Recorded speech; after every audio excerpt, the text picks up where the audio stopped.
Hello, everybody. Welcome one, welcome all, and welcome back to the Bleav in Iowa State podcast. I'm your host, Tyler Carter. And I'm your host, Cody Vanciello. Yeah, Cody. Unfortunately, the Iowa State Cyclones suffered their third straight loss in a row as the Cyclones fall 41-27 to the BYU Cougars. Yeah, this loss feels particularly obviously, coming into the game, you had all the things going your favor. You were the home team. It's homecoming. You're coming off a bye week. BYU's coming off an emotional win, and you were the favorite in the game. So a lot of things on paper lined up for you to win. And I mean, in the first half of this game, it looked like it.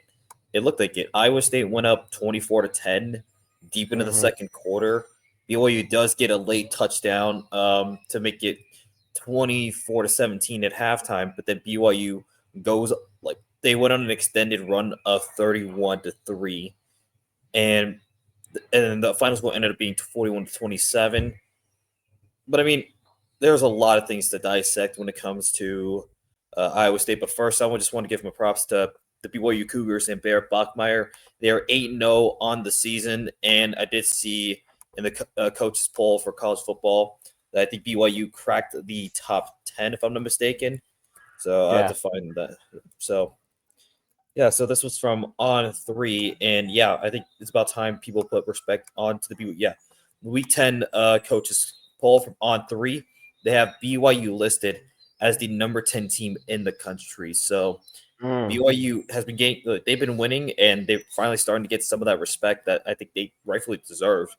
And I think now people are starting to recognize just how good BYU is. And I mean, we talk about Bear Buckmeyer, what a day he had. So obviously, BYU was without LJ Martin. He went down in the first half and didn't come Yeah. in for the rest of the game. But it was a good day for Bear Bachmeyer airing it out. Obviously, Parker Kingston and Chase Roberts were the two main receivers. So really good day for them as they were able to really just dissect this Iowa State defense. And again, I have a lot of things to say about that. But I mean, what a day for BYU being 8-0 for the second season in a row. And Yeah. Kalani Sitake has things going rolling pretty well over in Provo. Yeah, man. You see the stat before the game. He was now they're 19-2 in their last two seasons, which is an excellent record. Going into that, because as you saw last year, they started off 9-0, and unfortunately they faltered. Otherwise, they probably would have been talking about them like they were talking about us last year. So and they didn't make the Big 12 title because of a technicality, but. Hey, if they continue their ways, it will probably be them in Cincinnati because we got to talk about Cincinnati too once we get to our Big 12 segment. But like, Mm. man, I think the real question is just like where do the clones go from here? Because I think that's just the finality of it all, and just knowing that like we're not going to go to the Big 12 championship again for the second consecutive year. That in itself is hard to do. But now, like the finality of it all, and like sort of just like the way that it happened. Like obviously, sometimes when you lose three games in a row, it sort of hurts more because when you were 5-0, that's sort of when everything fell apart with the injuries and stuff. So I guess for you, where do you think the clones go from here? I mean, offensively, you loved what you saw out of the return of Carson Hansen. He finished with 16 carries, 152 yards, and two touchdowns. And Abu Sama had a nice day as well with 9 carries and I believe 63 yards. So you got production out of the run game and with 184 yards total. But I mean, between the two running backs, you had was it about 215 yards between Hmm. Carson Hansen and Abu. But I mean, if you go for almost 200 yards a game on the ground, usually in that situation for Iowa State, that's promising. But in this case, it wasn't just because of everything that had happened. Um, I mean, from what the turnovers to just the missed passes, and ultimately, I think it's more what has we thought Rocco had gotten healthy over the bye week, but it seems like he still is not the same quarterback that he was at the beginning, in the Hmm. first half of the year before Cincinnati. So, I mean, Rocco ended the game with 311 passing yards, one touchdown, and three interceptions. And those interceptions, like the first interception he had, was really backbreaking because I think Rocco Man, said it that would have been the kind of like the first nail in the coffin. That was like Iowa State was in a position to put BYU in the dirt, and they just failed to do so. And ultimately, that came back to bite Iowa State as BYU ran away with it. So, if we're gonna play a hypothetical situation, if Iowa State does get a touchdown there, Rocco doesn't throw that pick, we go up 24-7. This game goes a lot differently it for sure both does. teams. I think And Iowa State they have all the momentum and whatever. yeah, and that like if you like think about it in a hypothetical way, if you go up 24-7, BYU definitely changes the way that they run their offense, and like it's just it's so back gripping. When I saw that one handed catch, I'm like, yeah, and then I saw the pick, I'm like, oh no. Cause I knew because I tuned into the halftime show like at first Cyclone Fanatic and just like I agreed with Chris Williams. I was like, man, I didn't feel good about this either. We do have if you look, we do have a comment from Sunglow, fan of the show. He said, I still believe in the ISU team even if they have a skid and lose a few. We know these guys try their best and work hard and learn every day. As I said before, they are students first and foremost. Will always learn. They have the skills and know how, but some teams are just better. It doesn't always work out the way we want. Yeah, it's that like that is absolute perspective right here. Like I understand. Like we are all upset right now. I mean, some more than others. But I mean, I mean, we still have like obviously not for we still do have some things to play for. We got to give revenge to Arizona State, a team that killed us in the conference championship game. We still can get revenge on Kansas, a team that has beaten us the last 3 years. So I mean, hey, maybe not the ultimate goal are out there, but there are still goals that we can still achieve this year. So Mhm. Yeah, and I mean that goes right to kind of how we can bounce back. Obviously, it doesn't feel great to lose three straight, and in the fashion we've done it for three different games. With the loss to Cincy being just dominated in the first half, Colorado just not able to execute, and then the whole like the thing with like the whole thing of execution. That's been something that I think fans have been getting frustrated over. And I mean, yeah, I think I saw Matt Campbell talk about it, like all everyone wants to do is bitch whine about excuses, and some fans took it as like, dude, like, and I think the interpretation of that was like these things happen. Like he keeps talking about details, and I think some fans are tired of the coach talk. But I mean, what else? Like, what else are you going to be expecting? Like, what can else can you say about like these things? Because ultimately, that's what it is. right. And but also another question I've been having, like that people have been talking about. People have been saying it's time to get rid of the defensive scheme because it just hasn't been working. Things like a failure to adapt. So I think for me, we I think part of it's like you got to find a better way to get pressure, like to disguise your pressure. I And agree.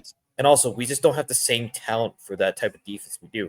I mean, everybody's caught on to it, and we have failed to adapt to it. So these coaches need to find a way to adapt, and they just haven't done so. And that's probably where a lot of the frustration is when it comes to the defensive side of the ball. And I think that's what it is. It's just like I don't know if the personnel that we have is what it was when we first implemented this defense. And hey, and maybe we could be totally because we don't know. Like we're just trying to think of ways how to truly fix it because we want to figure out. And obviously, we're not the problem solvers, but like find a we do this pod and people will come to us because we don't know, but we're coming up with possible solutions. But yeah, like you're absolutely right. I just think what we saw in the first half defensively is probably what we should do, especially with dialing up pressure with Will McLaughlin getting 2 sacks off of those blitzes. Yeah, yeah, that's the thing I liked. I liked how we played that first half, but I just don't know what happened. Like I don't know why we went away from it in the second half, and that ultimately has led to us our loss or whatever. So yeah, so hopefully we can like take something out of it. It's that. Yeah. So I guess with that we can just close the door on that Oh and my god. move on to next season. Or not next season. Good lord. I Move mean, that's on how to some of us are the basically at this point. That's how some of us are, but yeah. So we're like, well, see you guys. But no, we could just move on to the Big 12 and national slate. I can go and share my screen and see how the rest of the national slate went. yeah. I mean, there's a lot to entail when it comes to like the national slate. But yeah, the Big 12 had another pretty good day. Yeah, they did. It was pretty. It was K State extended their streak to 17 in a row. That is, I just, I don't understand if people know how hard that is to do, because like, Yeah, good lord. yeah. I mean, it's one thing to like beat up on like to consistently beat your rival, but I mean, yeah, we'll show it. Yeah, um, outside of argument, yeah, 17 years in a row. I imagine being a Kansas fan, having grown up in your life, never knowing what it's like to beat K State. Yeah, dude, there are people in high school right now who all their lives is all they know is losing to K State. There's like a junior right now or a senior right now who has never in their lifetime seen Kansas beat K State, In which football, is at least. But in yeah, football. but I think this year there's something like I think this year I think people have more like hype around Kansas. Obviously, Kansas State they're trembling after like their start of the season. Kansas is looking a little better. They actually came into the game as the favorite, and I mean, in the first few minutes of it, it looked like it because Kansas was able to recover. Like they were able to force a fumble in the kickoff and immediately score. But then Avery Johnson goes down the field, marches down the field, and they immediately tie it up. So, but I feel like once that first half like started, it never felt like Kansas was in the game, even though they may have gotten they got a touchdown late. Yeah, I mean, let us. We're going to look more into the box score into this game. It seemed like Jalen Daniels struggled a lot in this game. Yeah, 17 for 35 for 129 yards and an interception. Like that won't get it done. Yeah. So I mean, Kansas State, um, they will equalize it, and I mean for Kansas, yeah, just they were never in this game, even with that start. So thorough domination. And what's funny is I think I saw like somebody tweeted that they were in second grade since the last time Kansas beat Kansas State, and then they said like I now teach second grade. That's insane. Wow. Yeah. So I mean the big thing is like where do you go? Like what do you do with if you're Lance Lightfold? Because that's been the one thing no Kansas has done since like the mid 2000s beat Kansas State. And I thought Lance Lightfold would be the guy, but he hasn't shown that. So I don't know where you go from there. But for Kansas State, they are still alive. They could play spoiler maker now that they've found some form. Yeah, I mean they're in their form right now. I believe next week they play Texas Tech at home, so that's Yeah. gonna be an interesting dynamic going into that game in Manhattan next week. Yep. And I mean, speaking of Texas Tech, they took care of Oklahoma State. I mean, there's nothing to like. There's not much to say. They just took care of business, so we can Yeah, move on. 42-0. That's Yeah. everybody's. That's everyone in the Big 12's get right game. Yep. And then we So, see Cincinnati winning a dominant effort at home against Baylor, 41-20. and I mean, Cincinnati continues to be one of the Big 12 teams that nobody really talks about. I mean, Brandon Sorsby, Scott Satterfield had things going in Cincinnati, and I mean, Cincinnati could find themselves possibly in Arlington if they keep winning like in the fashion that they are. So, really great year out of the Bearcats. Yeah, it's elite. They're what they're 5-0 right now in the conference, right a game right behind BYU in the overall conference standings. But it's just like these two teams are the cream of the crop in the sense it like it's just it is insane to me. Like it's just I think Scott Seiderfeld may have found his stride, and I mean they have a favorable schedule. We're gonna take a look at that real quick. Mhm. Uh, to go in Cincinnati. Yeah, they got. I mean, it's gonna be a rough one next week. It's Big 12 after dark for them next week, but after that, and this one is going to be a little bit of a tough end. You look at that. You see you have Arizona at home, then you host BYU at home, which could really loom large for whoever is the third place team, because whoever the third place team is between BYU and Cincinnati could definitely be knocked down. And BYU also plays Texas Tech next, I Bleav, the week after their bye week next week, Yeah. on November 8th. So these games, they are games of consequence for BYU in Cincinnati the last 4 weeks of the season. Mhm. Yeah. So I mean, we go from from Cincinnati. I mean, we got like they're 7-1 on the year, but we need to talk about another team that's 7-1 on the year. We got to talk about the Houston Cougars. My They win. goodness. They go into Tempe and they win 24-16. But that score is deceiving. That score line is deceiving because this was Houston dominating Arizona State just throughout the entire game. And I mean, Sam Levitt got knocked out of the game twice, and we'll have to Wow. see. Yeah, and we'll have to see. And I mean, they were already without Jordan Tyson, so there was there's not too like Arizona State was trying to find something, but once Levitt got knocked out of the game, things were not looking too good for the Sun Devils. And yeah, they got a lot of they got all their 16 points in the fourth quarter, so kind of in garbage time, if you will. But generally speaking, Houston 7-1 in the year. No, I'm surprised we aren't talking about people aren't talking. We aren't talking about Cincinnati. Let's talk about Houston. They just go into Tempe and they dominate. Connor Wigman with an efficient day, 201 passing yards and a touchdown, but he also added 111 rushing yards and 2 touchdowns. So really big day out of Connor Wigman. So I mean, for Another Houston, big day for Tanner Koziel too. 7 receptions, 100 yards, and a touchdown. mhm. So yeah, this was just a good day to be Houston Cougar. And this, I mean, if we look at Houston's schedule real quick before we talk about ASU, Sure. Arizona State, outside of that Texas Tech loss, they could probably let me see if they play because they don't play. Oh, dude, we could be seeing Houston. We're talking about BYU Cincinnati, the Big 12 title game. Houston might Why go are we talking about 11 and Houston? 1. Why are we talking about Houston going to the conference championship to play Tech? Oh baby, man, that would be insane. Yeah, Wow. this this is just a weird world we're living where somehow, some way, Houston would be in the Big 12 title game. I mean, and hey, I mean, look, I'll say this. Shout out to the team. Shout out to the new blood, like that's like just taking over the Big 12 this year. Like these teams that joined in 2023, BYU, Cincinnati, and Houston, three of the top four teams, and in this conference. So shout out to them this Hmm. year. Yep.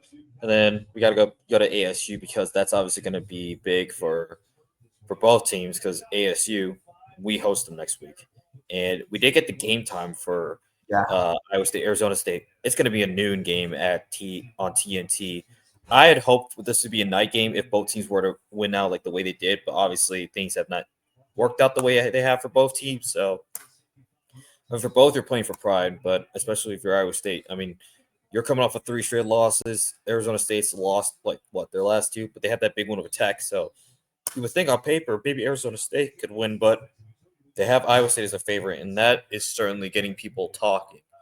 At least in the Iowa State side of things, because everybody's like, "Why is Iowa State favorite? Did they not see how bad we look against BYU?"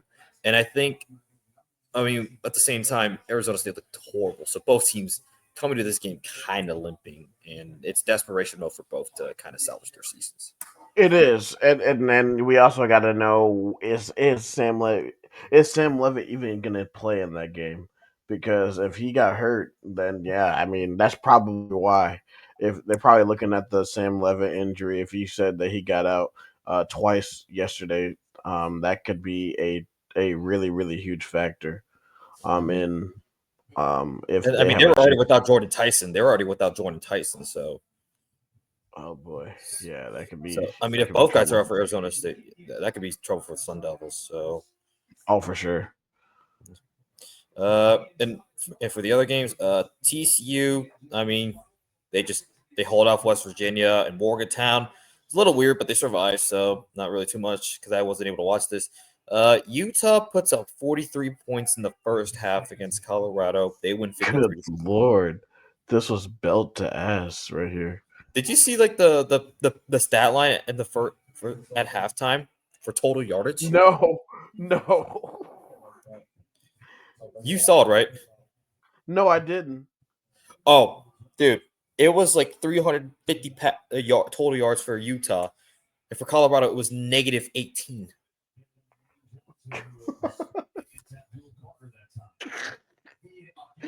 Yeah, Oh this my thorough. gosh. We talk about that's just thorough dominate. This is just uh, what I'm salty about more is how we lost to Colorado. I'm more salty about that than anything. I'm Well, salty that's about the that. problem. That's the problem, bro. Is that after seeing this result, there's no reason why we should have lost to that team. That's the upsetting thing. Is there's no reason why we should have lost to this Colorado team, but hey, it is what it is. It should be like I would have been fine being 6-2. It should be Oh, six and see, two no, right now. like if we would have been 6-2, I would have felt like see, but if we would have also been 6-2, I would have felt way better, and we only would have been 3-2 in the race, so I still would have felt good. You know what I mean? Because Yeah, but now, like, jeez, it's sort of yeah, deflating now that we've lost three yeah, in a row. So yeah. So it's like even when you see like this go crazy, you just know in the back of your head, and you're just like. And I tweeted like, I saw people like I saw a BYU fan tweeted like, "We won by 3 against Colorado," and then I tweeted, I was like, "And we lost to them." I put "lost" in all caps because that's how salty I was. yeah, I said we lost to them. So I mean, I yeah, whatever, whatever. whatever. Yeah. New week. All Whatever. right. It's a new week, but yeah, we're gonna go and look at the national action. Let's take a look. We're gonna go down to Saturday. Yeah, Indiana dominates at home and beats UCLA by 50, 56-6. No surprise here, honestly. Yeah, Indian, Indiana should be like probably the number one team, but we're gonna we might see that like at some point. But I think if you're not Ohio State, yeah, Indiana's clearly Indiana's number one because they're not just beating teams; they're beating them by a bunch. yeah. I mean, they're. Let's look at their schedule real quick because I Bleav they have a end to where I think they're at on the road against. No, wait. Let's see. Oh, they have Maryland. They're at Maryland at 2:30 next week on CBS.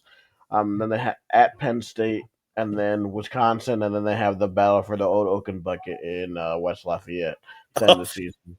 Oh, it's barbecue. This is barbecue chicken for Indiana. Yeah. This is So it's barbecue safe to chicken, say man. that Indiana's probably going to finish 12-0. I wouldn't be surprised. Yeah. So okay. Yeah, I'm not surprised they wouldn't be finished undefeated and going to Indianapolis. So yeah. All right. So from Bloomington, Indiana, down to Death Valley. Uh, I think it might be. I think the LSU fans. It's time for that. They want Brian Kelly fired after this performance. They want him fired. Yeah, yeah. The LSU is just falling off of a cliff.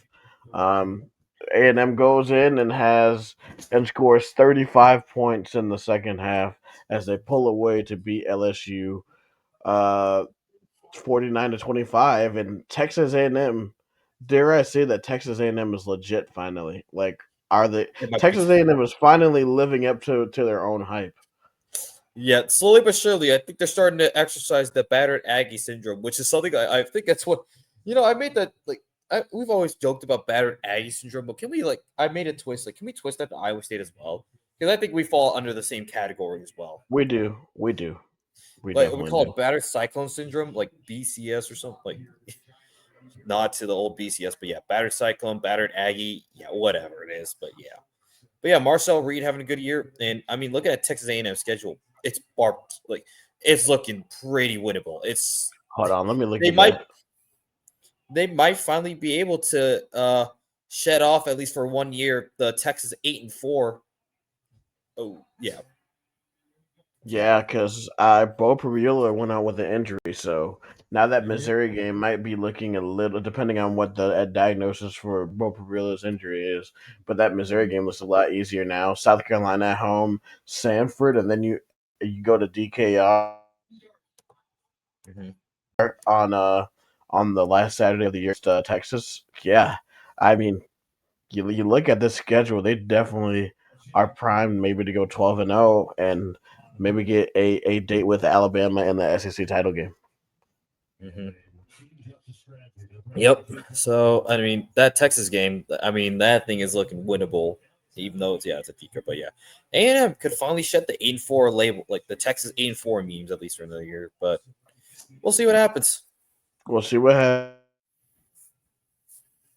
happens.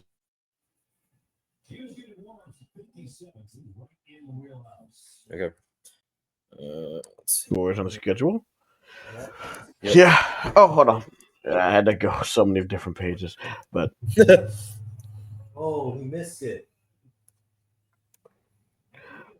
we go also as from there we go to uh, Alabama, go to Columbia, where there was one point where South Carolina had an opportunity to beat Alabama and win this game. The student section went down to try to rush the field, and unfortunately, um, at South Carolina threw an interception, and Alabama went down to score as Alabama survives in Columbia 29-22.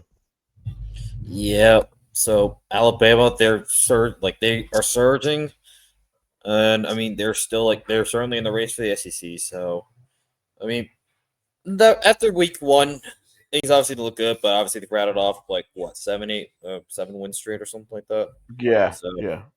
so things are doing just fine. Obviously, not the best performance out of Alabama, but they did enough to win. So I don't know how you feel if you're a Bama fan. Yeah, I'm probably just relieved. Um, and then Yeah, we have Georgia Tech just continuing with their magical season. I believe they're 8-0 for the first time since 1966. And hmm then Ole Miss, Trinidad Shambliss, 315 passing yards in a huge win over in Gala Memorial Stadium in Norman as they beat Oklahoma 34-26. yeah. So the lane train is still rolling after taking that loss to Georgia. They go into Norman, and yeah, the lane train is rolling. I think the best thing about this was the fact that the Oklahoma student section were doing the Gator chomp because of all the Lane Kiffin to Florida rumors. So Uh, yeah. So, from your perspective, how would you feel if Florida was able to land Lane Kiffin as your next head coach? I honestly would actually really like that hire. Lane Kiffin to Florida actually makes a lot of sense. So I'd be definitely be for it. Yeah. Uh, yeah. We talked about Mizzou a little bit. Vanderbilt able to survive. Like they're able to get a late touchdown, so they're on a roll. And I mean, Vanderbilt to the S. Vanderbilt to the playoffs is legitimate. That's a real thing we're talking right now, which is crazy. I I mean, look, it's just every year we see we see teams every year that were traditionally been losers that Yep. are now like 7-1, 8-1, 8-0, to where really there's no excuse for you to not be like that good anymore, to not be good Yeah. anymore. And But yeah. Vanderbilt, I mean, let's look at their schedule, because they go on the road next week in a game that looms large. Like, look at the standings right now. The winner of that game could definitely have a inside shot or outside shot of making it to the SEC championship game. Like, if Vanderbilt goes on the road next week and beats Texas, man, Vanderbilt at 8-1. Good Yeah. lord. Eh, Dude, the Vandy Pimp costumes. I don't know if you watch SEC shorts, but that's one of my favorite things out of that skit show the last couple years is Vandy Pimp. You know everybody in Nashville is gonna be rocking the pimp costumes. I definitely would. Yeah, you can see all the for Halloween all over Nashville is the Vandy pimp. Yeah, man, Yep. what a year for the Commodores. Congratulations to them. Let's see. Let's look down. Oh man, and Virginia Virginia, survives. man, survives. If Gio Lopez only would have extended his arm, they would have lost. But Virginia survives, and Virginia continues their race. I believe. I think they're up there in the top of the standings with Georgia yeah, Tech. they're right behind Georgia Tech, 7-1. Like look at the top four teams. If you would have told me that these were the top four teams going into the year, I would have told you that you were crazy. It's Georgia Tech, Virginia, Pittsburgh, and Louisville. So the fact that Georgia Tech and Virginia could get possibly get two playoff appearances for the ACC is absolutely insane. Yeah. So I mean, yeah, and that schedule is very doable for Virginia. Like, look at their the remaining schedule. That's doable. At Cal, yeah, at Cal, Wake Forest, at Duke, and then Virginia Tech. They Mm. could probably finish 11-1, and Georgia Tech. Well, look at their schedule real quick. I mean, they have Georgia to end the season, but look at their season. They have at NC State, at Boston College, and then Pitt. Th- Pitt's that going to pit be a game. tough game. Yep. That's going to be the important one. Oh To yeah, I think they may be locked in the spot, but I think that's going to really be helpful. Uh, yeah. But onto like the rest of like the ranked matchups, I think there were some like a few more that should note for the race yeah. of the college football playoff. South Florida goes down at Memphis. So Memphis gets a late touchdown to go up three with about a minute to go. And South Florida has a chance to tie the game in regulation, but the field goal kick goes wide left. And Memphis is now in the driver's seat for that group of six playoff spot. I mean, guys, if you guys want to watch a race, watch the American because it is going to be cinema to determine who gets that group of five playoff spot. It's just like Yeah. every week there's somebody one ups each other, and there's a team with a brand new chance to say, hey, we get a chance. No, we get a chance. It's absolutely fun. So yeah. So yeah, that was a fun game yesterday. Yeah. Tennessee wins by 24 on the road at Kentucky, and then Texas goes on the road to Stark Vegas and wins in overtime as they beat Mississippi State 45-38. Yep. They had to survive. Boy, did they survive. It took a punt return TD to even send it to overtime, and they finally survived. So maybe, just maybe, Texas can sneak their way in. I don't know but I mean, to the expectations that they had earlier in the year, not good. But Not good at all. oh yeah, Illinois, uh, they take an ass beating by Washington. The one play that Man. summarizes this game the most is the interception in the fourth quarter, and then you see the players and the entire crowd hit the 6-7 celly because if you look at the score, that's what adds up. That's how it gets. Yeah, the score, the final score adds up to that number. So yeah, that was just hilarious to watch. Oh wow. Wow. Yeah, I think that might be why they did the celebration. I don't know, but I Wow. don't. That was a funny clip. But Washington having themselves a pretty It nice makes year, sense. 3-2. Yep, Washington having themselves a nice year. They are 3-2. Yeah, 450 passing total yards with 4 touchdowns from Williams and a yeah. What a good day! What a day it was in Wow. Seattle. What a day it was indeed. Washington has a chance to maybe get 8, 9, maybe 10 wins. They have a game at the end of the year against Oregon that looms large. Oh, and I mean, we didn't even talk about them, but Oregon, man, that game was a little bit ugly. I'm not gonna lie to you. The Oregon Wisconsin game, that thing was way closer than I thought it'd be.